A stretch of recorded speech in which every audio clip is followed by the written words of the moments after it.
ఖచ్చితంగా హైకోర్టు చెప్పినట్టు అందరూ స్పందించాల్సిన అవసరం ఉంది, అధికారులు స్పందించాల్సిన అవసరం ఉంది. ఎవరైతే ఇక్కడ స్థానిక ప్రజాప్రతినిధి ఉన్నారో ఎమ్మెల్యే గూడెం మైపాల్ రెడ్డి గారు, ప్లీజ్ దయచేసి ఎమ్మెల్యేగా మీకు కొన్ని అధికారాలు ఉంటాయి కాబట్టి ఏమన్నా అవకాశం ఉంటే ఈ బాధితుల్ని పిలిచి మాట్లాడండి దయచేసి.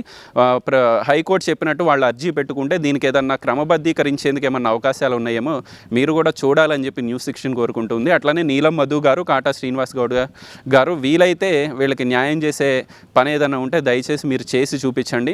ఇక ప్రతిపక్ష నాయకులు ఎటుపోయారో మనం చెప్పాల్సిన అవసరం లేదు. బీజేపీ నాయకులు మూసి పక్కకెళ్ళి అక్కడ దీక్షలు చేస్తారు, ధర్నాలు చేస్తారు. ఈ పటాన్చెరు నియోజకవర్గంలో ఇంత పెద్ద ఇష్యూ జరిగింది, చాలామంది మేము బాధితులమని బయటకు వచ్చినా ఏ ఒక్క బీజేపీ నాయకుడు, ఏ ఒక్క బీజేపీ అభ్యర్థి ఇక్కడికి వచ్చి వీళ్ళని పరామర్శించిన పరిస్థితి అయితే లేదు. ఇంకా బీఆర్ఎస్ గురించి మనం చెప్పాల్సిన అవసరం లేదు, వాళ్ళు ఉన్నారా లేదా అన్నట్టుగా సాగుతుంది.